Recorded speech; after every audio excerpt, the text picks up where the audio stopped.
ରାଧେ ରାଧେ। ମୁଁ ଶ୍ୱେତଲାନା, ଆପଣ ସମସ୍ତଙ୍କୁ ଶ୍ୱେତଲାନା ରଥ ଚ୍ୟାନେଲରେ ଅନେକ ଅନେକ ସ୍ୱାଗତ। ବର୍ଷାନା ରାଧାରାଣୀଙ୍କ ନାମରେ ପରିଚିତ। ବୃନ୍ଦାବନରୁ 45 କିଲୋମିଟର ଦୂରରେ ରାଧାରାଣୀଙ୍କର ମନ୍ଦିରଟା ଅବସ୍ଥିତ। ବର୍ଷାନାର ପାହାଡ଼ ଉପରେ ଆମର ଲାଡଲିଜୁଙ୍କ ମନ୍ଦିରଟା ଅଛି। ୟାକୁ ରାଧାରାଣୀଙ୍କ ମହଲ ବି କୁହାଯାଏ। ଏହି ମନ୍ଦିରକୁ ଯିବା ପାଇଁ ସିଡ଼ି ଚଢ଼ିକି ଯିବାକୁ ହୁଏ। ଆଉ ରାଧାଷ୍ଟମୀରେ ନା ବହୁତ ସୁନ୍ଦର ସେ ପୂଜା କରାଯାଏ। ବହୁତ ଦୂର ଦୂରାନ୍ତରୁ ଆସିକି ଏହି ମନ୍ଦିରରେ ଭକ୍ତମାନେ ଦର୍ଶନ କରିଥାନ୍ତି। ମୁଁ ଆଗରୁ ୟୁଟ୍ୟୁବରେ ଏସବୁ ଦେଖୁଥିଲି, ନିଜ ଆଖିରେ ଦେଖିକି ଏତେ ଆନନ୍ଦ ଲାଗିଲା, ଏତେ ଖୁସି ଲାଗିଲା। ମାଙ୍କୁ ଦର୍ଶନ କରିକି ଆଖିରୁ ପାଣି ବାହାରିଗଲା। ବହୁତ ସୁନ୍ଦର ଲାଗିଲା, ବହୁତ ଆନନ୍ଦ ଲାଗିଲା ଦର୍ଶନ କରିକି। ଆପଣମାନେ ବି ଦର୍ଶନ କରନ୍ତୁ।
जब यहाँ से बुलावा आता है तब आते हैं आप, ये जानना चाहिए। कई लोग ऐसे भी होंगे इसमें, लोगों ने किया था और लास्ट मोमेंट में कैंसिल कर दिया। मैं राइट?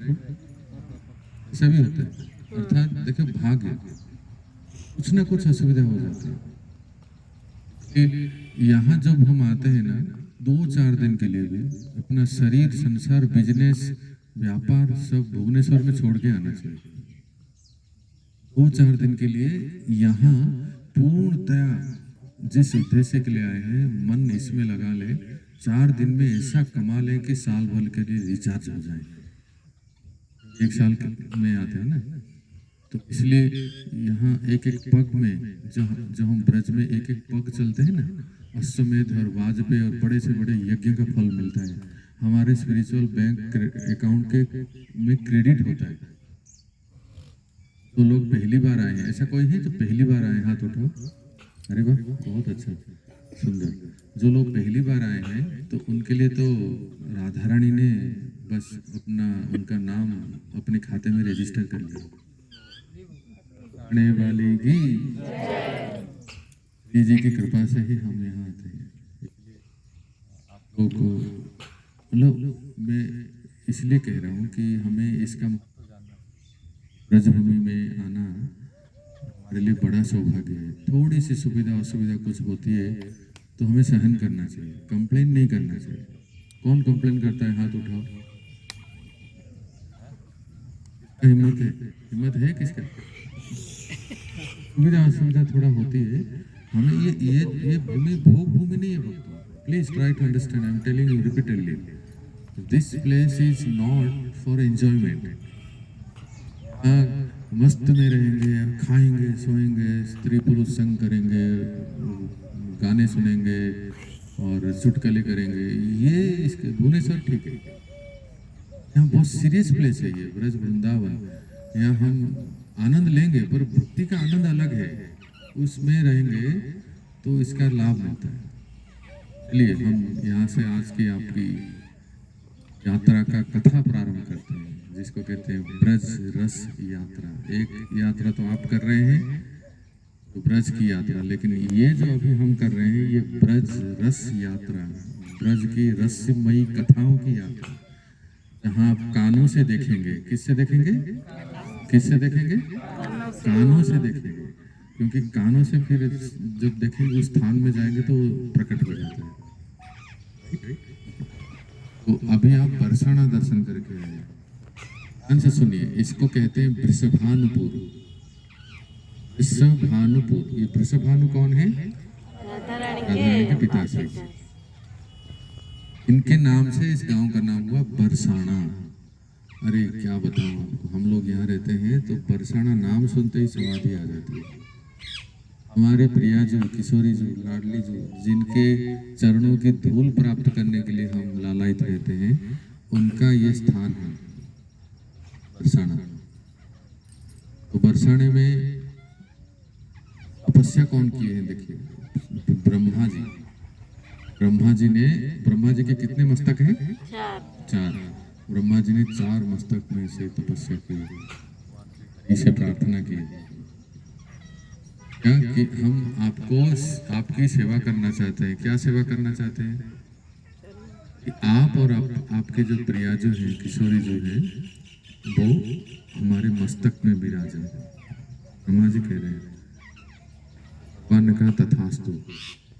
इधर आगामी द्वापर युग में ब्रह्मा जी को वरदान दिए कि मैं अपने प्रियाजू के साथ आके यहाँ लीला करूँगा और आपके मस्तक के ऊपर लीला करूँगा। ब्रह्मा जी के 4 मस्तक, 4 बरसाने के पहाड़ हैं। एक एक नाम ले रहा हूँ, आप मेरे पीछे बोलेंगे। सबसे पहले है दानगढ़, दूसरा है मानगढ़, उस तीसरा है भानगढ़, चौथा है बिलासगढ़।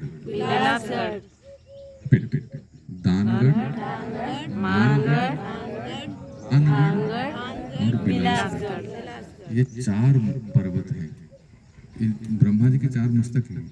इन 4 मस्तक के ऊपर आप गए थे श्री जी मंदिर दर्शन को, आप ब्रह्मा जी के मस्तक में थे। अरे वो तो ब्रह्मा जी के मस्तक में राधा रानी का निज निवास स्थान है। आप सोच सकते हैं कि श्री जी को कहाँ, किस श्रेष्ठ स्थान में रखते हैं। तो ये है बरसाना, वृषभानुपुर जो बरसाना कहते हैं। तो ये बरसाना आपने अभी दर्शन किया, और यहाँ से हम लोग नंदगांव, और ये जो स्थान है मैं बताता हूँ कि वहाँ से जब हम आए, अवश्य हमारे पास इतना समय नहीं है, पर बस में जब आए, आपको हम थियोरेटिकली बताते हैं। बरसाने से जैसे ही हम आए तो एक तरफ बाएं तरफ आया प्रेम सरोवर लिखा है, फिर आगे सांकेत,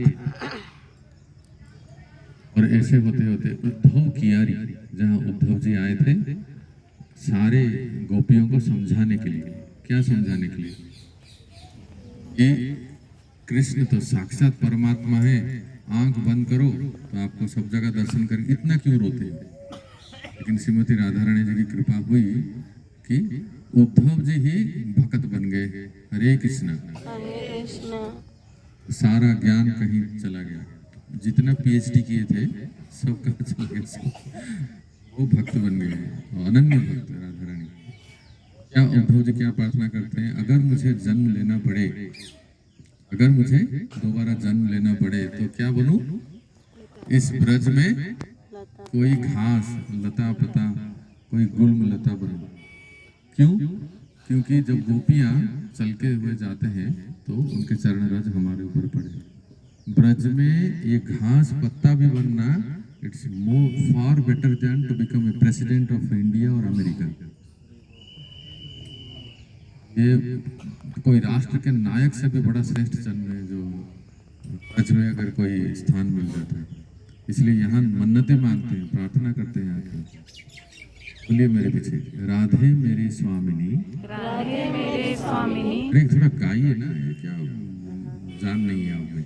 राधे मेरी स्वामिनी, राधे मेरे स्वामिनी। हे राधे को दास, राधे को दास। जन्म जन्म मोह दीजियो, जन्म जन्म मोह दीजियो। भुवनेश्वर में नहीं, वृंदावन में बास। प्रार्थना करते हैं यहाँ गिलेरी जन्म लेना भी बड़ा श्रेष्ठ है भक्तों। ये भौतिक जगत में नहीं आता है, दिखने में लगता है उत्तर प्रदेश मथुरा स्टेशन से उतर के यहाँ आते हैं, पर ऐसा नहीं है। ये बिल्कुल अलग है, ये आध्यात्मिक जगत। मैं जब भुवनेश्वर आया था, कथा क्या था याद है ना? जो गोलोक वृंदावन हमने सुना था ना कथा में, तो उसी का ही ये स्वरूप है।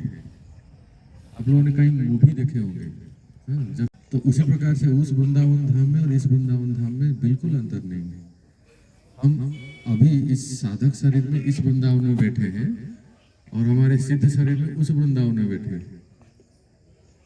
ये जो स्थान है ये वृंदा कुंड है। सुनिए, पूरे 84 कोस ब्रजमंडल में राधा कृष्ण की लीला कहाँ होगी, कितने बजे होगी, कौन से समय में होगी, कौन क्या रोल लेंगे, सारा मास्टर प्लानिंग यही से होता है। आपको जैसे मैनेजमेंट करते हो ना कि हाँ यात्रा जाना है तो किसको क्या सेवा देंगे, ऐसे प्लानिंग होता है ना। तो सारा वृंदावन में सारा मास्टर प्लानिंग यहाँ होती है और उसके लीडर है वृंदा देवी। दर्शन किया आप लोगों ने? हाँ, वृंदा देवी इसके लीडर है। इनका देवी स्वरूप है ये, हमने दर्शन किया।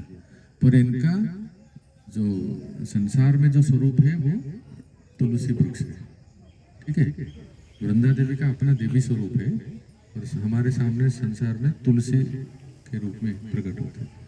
और यहाँ इस पेड़ में थोड़ा सा आप देखेंगे, अभी इसमें परंतु बहुत ढेर सारे तोते हैं। क्या है?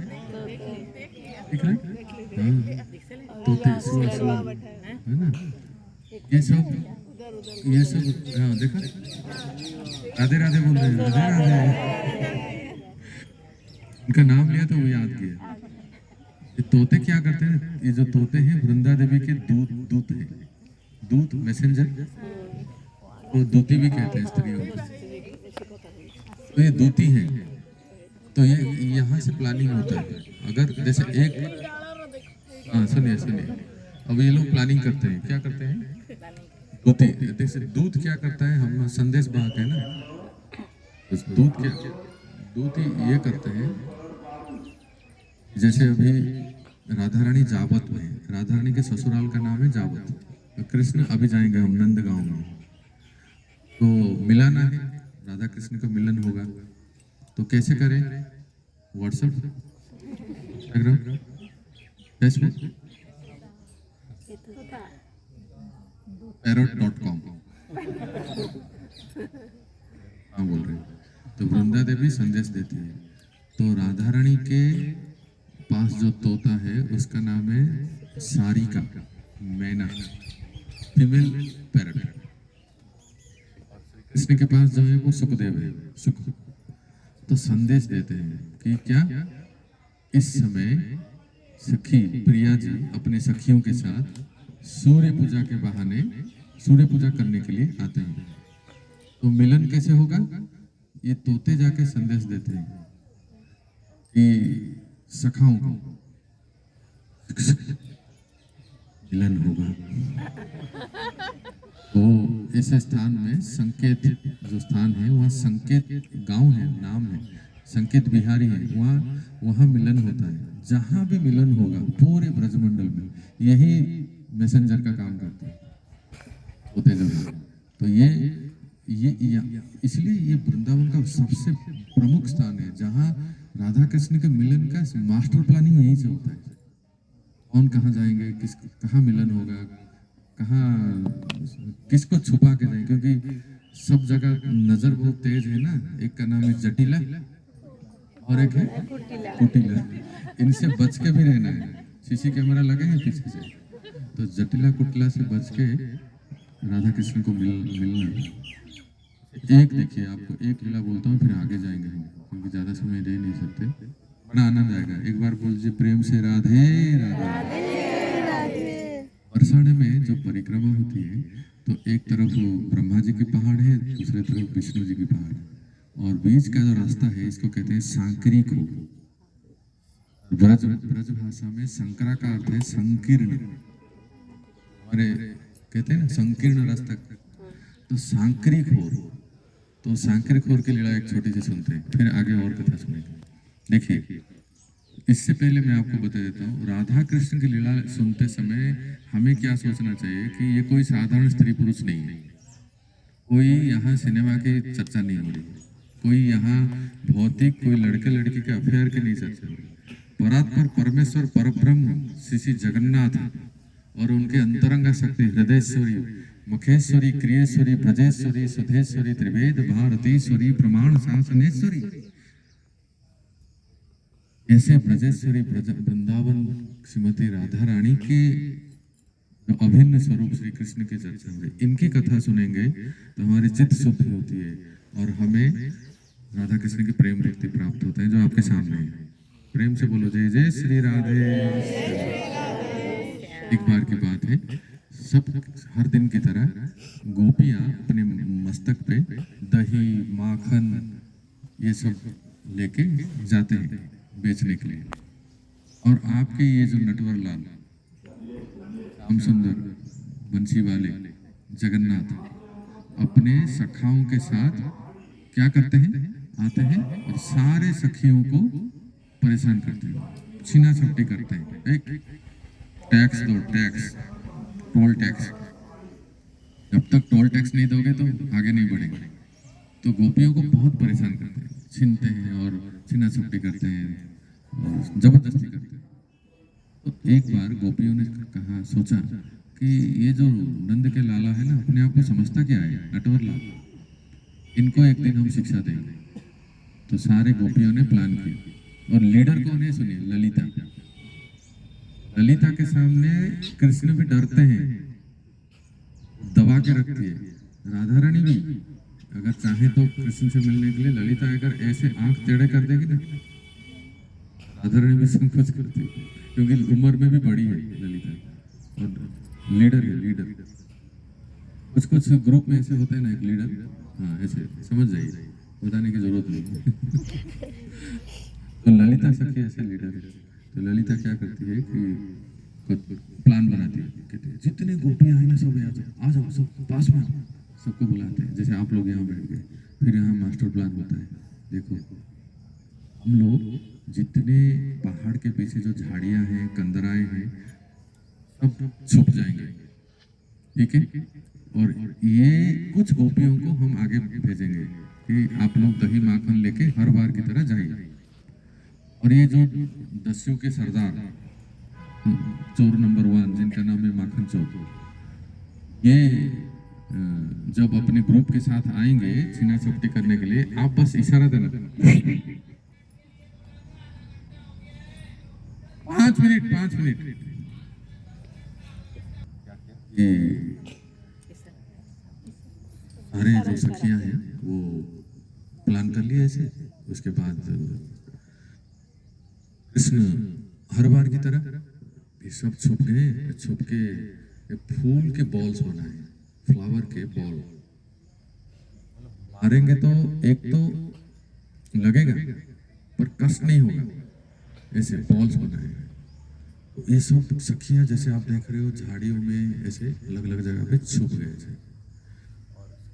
जो हमारे सखियां हैं दूध माखन लेके मटके में उस संकीर्ण रास्ते में जा रहे हैं।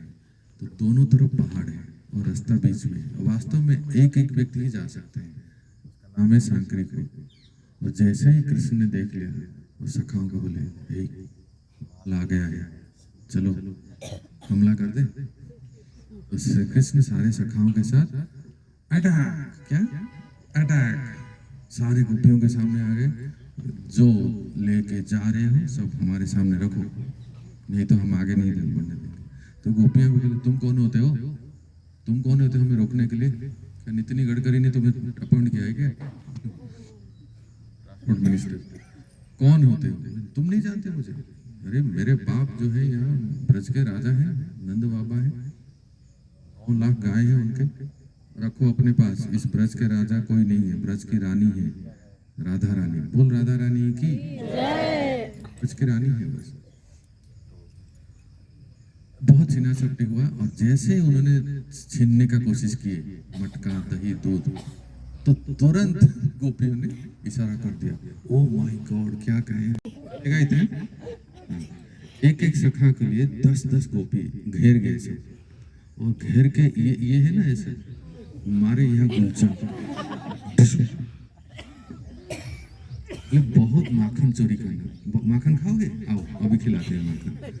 दही खाओगे, माखन खाओगे? नहीं, बहुत परेशान कर रहे हो। कौन सी सरकार ने तुम्हें अपॉइंट किया है टैक्स कलेक्शन के लिए? अभी दिखाते हैं। एक एक सखा के लिए 10-10 गोपी घेर गए और मारे गुलचे, यहाँ मारे पेट पे मारे। और सबसे बड़ी हंसी की बात क्या है, बटू मधुमंगल पकड़ा गया। बेचारा पेटू चल भी नहीं पाता है ढंग से। बाकी तो सब भाग जाएंगे लेकिन ये लोग चल नहीं पाए। मधुमंगल को पकड़ लिए सारे सखियों ने घेर के। बोले ब्राह्मण का बच्चा बहुत माखन खाया ना, आज सारा माखन निकालते हैं। मारे गुलचे, ऐसे मारे। तो कहा बचाओ मुझे, रोने लगा, बचाओ बचाओ, मैं तो उस चोर के कहने पे आ गया, मैं तो ब्राह्मण का लड़का हूँ, मैं चोरी नहीं करता हूँ, मुझे छोड़ दो। बोले अभी नहीं छोड़ेंगे, तुम्हारा जो शिखा है ना, इतना मोटा मोटा शिखा रखे हरे कृष्ण वाले की तरह, हाँ, इस शिखा को इस पेड़ में बांध देंगे।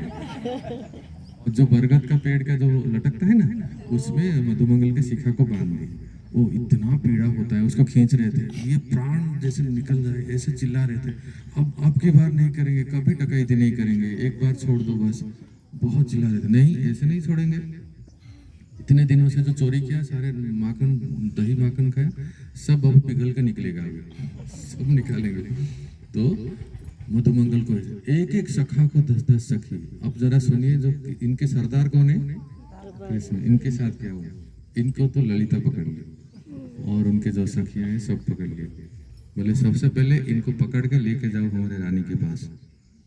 युद्धेश्वरी, ब्रजेश्वरी, क्रियेश्वरी श्रीमती राधा रानी बैठी। बोल श्रीमती राधा रानी की। यहाँ किसका नहीं चलेगा? बोल देते हैं चलेंगे तो इनकी चलेंगे। इनके सामने ये भी देखो कैसे देख रहे हैं, ऐसे मानो इनके कोई बल ही नहीं है। ये कौन है जानते? अनंत कोटि ब्रह्मांड के नायक है। और कैसे दिख रहे हैं इनके सामने? जैसे मानो इनके मन कोई शक्ति ही नहीं है। तो भक्तों, श्रीमती राधा रानी के सामने दरबार में लाया गया, पेश किया जाए, पेश किया जाए। तो सारे सखियों ने कृष्ण को ऐसे हाथ में बांध के पकड़ के लेके आए। तो है सिर झुका के हैं। तो बताओ क्या क्या क्या इन्होंने जुर्म किए हैं? रोज हर दिन सारे सखियों को ये परेशान करते हैं, उनका दही माखन चोरी करके लेते हैं। तो फैसला सुनाया जाए, राधा रानी ने कहा। तो फैसला, दंड क्या है सुनिए। दंड ये है, सबसे पहले तो इनको गोपी ड्रेस पहनाएंगे, ये धोती कुर्ता उतार, ये कपड़े उतारेंगे और इनको लहंगा, चुनरी, घाघरा जो माताएं पहनाते हैं गोपी, पहले इनको पहनाएंगे।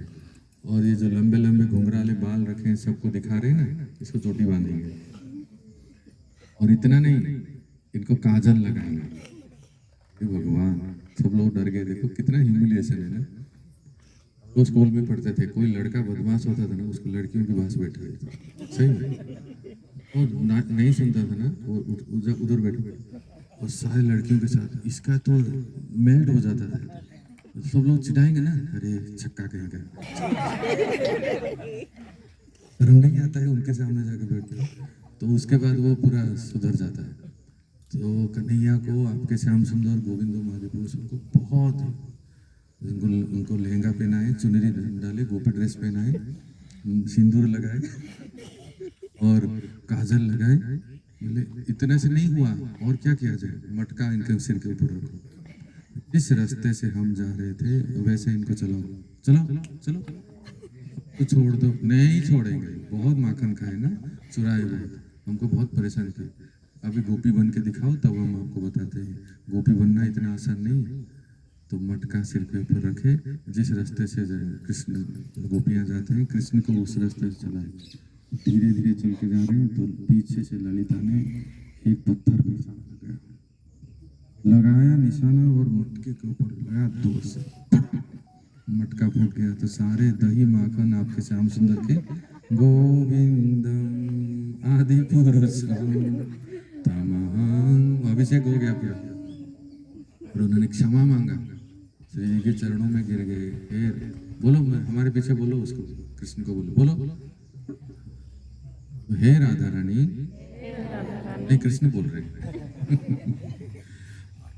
आप ही हमारे ब्रज के स्वामिनी हैं और आपके अधीन हैं हम, और हमसे गलती हो गई है, क्षमा कर दीजिए।